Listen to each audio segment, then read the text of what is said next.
MBA चाय वाला, BTech पानी पूरी, LLB चाय वाला, चाय सूटा बार, इन्हीं के जैसे न जाने कितने बिजनेसमैन वालों ने चाय और पानी पूरी जैसे लोकल फूड को प्रीमियम फूड में बदलने की कोशिश की। इतना ज्यादा प्रीमियम की चाय और पानी पूरी बेचने के लिए आपको 5 रुपए से लेकर 30 लाख रुपए तक इन्वेस्ट करने पड़ सकते हैं। और इन फूड को प्रीमियम बनाने वाले जन्मदाता है MBA चाय वाला।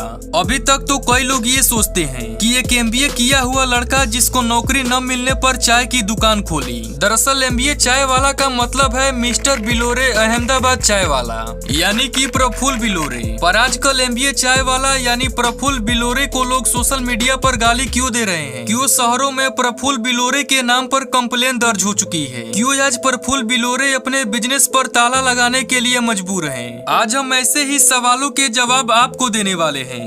MBA चाय वाला जो कि एक टाइम पर बहुत ही ट्रेंड था, लेकिन आजकल उसे सोशल मीडिया पर तरह तरह के हेट मिल रहे हैं। और हाँ, यह वीडियो प्रफुल्ल के ऊपर कोई पर्सनल अटैक नहीं है, बल्कि आज हम उनके बिजनेस मॉडल को एनालाइज करने वाले हैं और फिर इसके फेल होने का कारण ढूंढने वाले हैं। और लास्ट में हम आपको बताएंगे कि क्या सच में MBA चाय वाले एक फ्रॉड हैं और इससे क्या उनको सच में जेल होने वाली है। दोस्तों, प्रफुल्ल बिलोरे MP के धार में 14 जनवरी 1996 में जन्म लिए और उस टाइम पर वो एक मिडिल क्लास फैमिली से बिलोंग करते थे। और हर एक मिडिल क्लास फैमिली का यह सपना होता है कि उनका बेटा पढ़ लिख कर एक अच्छा सा नौकरी करे। लेकिन प्रफुल्ल बिलोरे हमेशा से ही एक बिजनेसमैन बनने का सपना देखते थे। जब वो 20 साल के थे तब वो कैट के एग्जाम में फेल हो गए। तब वो अपने पिता की मर्जी से MBA करने IIM अहमदाबाद चले गए, लेकिन फैमिली प्रेशर की वजह से उन्हें एक प्राइवेट कॉलेज ज्वाइन करना पड़ता है। पर यहाँ पर प्रफुल्ल को पढ़ाई में थोड़ा सा भी मन नहीं लगता है और इसीलिए वो अपने पढ़ाई को रोक देते हैं और फिर वहीं पर एक चाय की दुकान खोल देते हैं। पहले दिन तो उन्हें 1 रुपए की भी कमाई नहीं होती,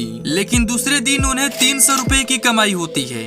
और इस तरह उनका चाय का बिजनेस शुरू हो जाता है और धीरे धीरे वह मार्केट में पॉपुलर हो जाते हैं। कुछ ही समय बाद उनका सेल्स हजारों में पहुंच जाती है और सोशल मीडिया पर भी अपनी अच्छी खासी इमेज बना लेते हैं। इसके साथ ही ये MBA चाय वाला का फ्रेंचाइज बिजनेस स्टार्ट कर देते हैं, जो कि इनको शुरू में ही इससे काफी ज्यादा बेनिफिट मिला। आज के टाइम पर भारत में MBA चाय वाला का 100 से भी ज्यादा आउटलेट्स मौजूद है। प्रफुल्ल बिलोरे की नेटवर्थ 25 करोड़ से भी ज्यादा का है और इसी कारण हर एक मिडिल क्लास फैमिली का लड़का प्रफुल्ल बिलोरे की तरह मेहनत करके अपने खुद का बिजनेस करना चाहता है। प्रफुल्ल ने उनके दिमाग में ये डाला कि अगर मैं सक्सेस हो सकता हूँ तो आप क्यों नहीं। लेकिन क्या लोग सच में प्रफुल्ल से इंस्पायर हुए थे? तो इसमें मेरा जवाब है नहीं, क्योंकि अगर लोग प्रफुल्ल से इंस्पायर हुए होते तो वो भी इनकी तरह स्ट्रगल करते और फिर ऊंची सीढ़ियां चढ़ते। लेकिन यहाँ पर लोग उसके पैसों और सक्सेस से इंस्पायर हुए थे। और दोस्तों, यहीं पर प्रफुल्ल उन लोगों के सामने 2 ऑप्शन रखते हैं, जो कि उन लोगों को और भी ज्यादा कंफ्यूज कर देता है। पहला कि वे उनके जैसा स्ट्रगल ही करते रहें और दूसरा कि वे उनका फ्रेंचाइज लेकर पहले दिन से ही पैसा कमाना शुरू कर दें। लोगों को दूसरा ऑप्शन पसंद आया। फिर लोगों ने बैंक से बिना कुछ सोचे समझे लाखों रुपए लोन ले लिया और MBA चाय वाला के फ्रेंचाइज को खरीद लिया।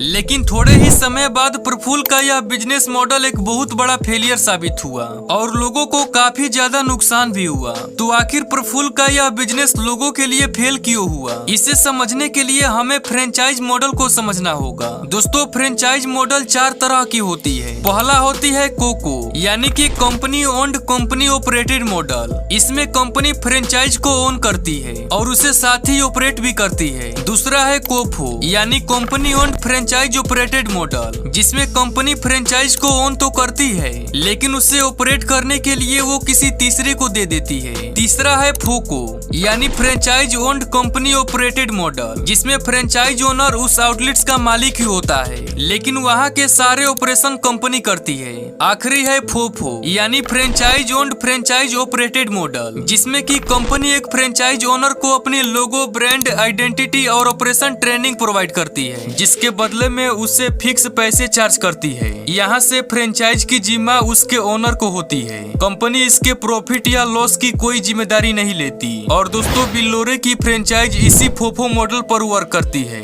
और इसके लिए कंपनी 20 से 45 लाख रुपए तक लेती है। इसमें कंपनी आपको मशीन और रॉ मटेरियल प्रोवाइड कराती है। अब जैसा कि हमने आपको बताया कि लोगों ने बैंक से लाखों रुपए लोन लिए थे और ये वही लोग हैं जो कि सोशल मीडिया पर वीडियोस डालकर गाली दे रहे हैं कि एमबीए चाय वाला एक फ्रॉड है। लेकिन दोस्तों यहाँ गलती प्रफुल्ल की नहीं बल्कि उन लोगों की है जो कि मार्केट को देखते हुए प्रफुल्ल के फ्रेंचाइज को खरीद लिया। अगर यही चाय की जगह कॉफी या पिज्जा होता तो वो इतनी बुरी तरह से फेल्ड नहीं होता। लेकिन प्रॉब्लम सिर्फ चाय के बिजनेस में ही थी। हमारे यहाँ भारत में लोग चाय के बड़े ही शौकीन हैं। जब घरों में मेहमान आते हैं तो नाश्ता चाय से ही शुरू होता है, ना कि पिज्जा या फिर कॉफी से। लेकिन वही दूसरी तरफ अगर आप अपनी फैमिली के साथ रेस्टोरेंट पर जाते हो या फिर आप अपने गर्लफ्रेंड के साथ डेट पर जाते हैं तो आप चाय के बारे में सोचते भी नहीं हैं। दोस्तों जब भी हम स्टारबक्स कॉफी पीने जाते हैं तो वहाँ कॉफी बहुत ही एक्सपेंसिव मिलता है और मिडिल क्लास के लोग वहाँ कॉफी पीकर अमीरी वाला फीलिंग लेते हैं। लेकिन एमबीए चाय वाला के चाय में ऐसा नहीं है। चाय हमारे लिए प्रीमियम प्रोडक्ट्स नहीं है और न ही फ्रेंचाइज खाकर कोई रिच फील करता है। चाय जहां हमारे गांव में 5 से 10 रुपए का मिल जाता है, वही एमबीए चाय वाला के चाय का प्राइस 50 से 100 रुपए तक है। इसीलिए मिडिल क्लास के लोग यहाँ हर रोज चाय पीना तो आएंगे नहीं। प्रफुल्ल बिलोरे का बिजनेस उनके स्ट्रगल स्टोरी पर ही चलता है और ऐसा बिजनेस ज्यादा सालों तक नहीं चलता। सोशल मीडिया पर ये लोग प्रफुल्ल को गाली देकर फ्रॉड बताते हैं। उनका मानना है कि प्रफुल्ल उनको दिन के 10,000 तक कमाने के लिए ऑफर दे रहा था, लेकिन इनकी कमाई 1,000 तक भी नहीं होती। तो क्या इससे प्रफुल्ल को जेल हो सकती है? तो दोस्तों जैसा कि हमने आपको बताया कि प्रफुल्ल का बिजनेस फोफो मॉडल पर चलती है, जिसमें कंपनी को प्रॉफिट या लॉस की कोई जिम्मेदारी नहीं होती।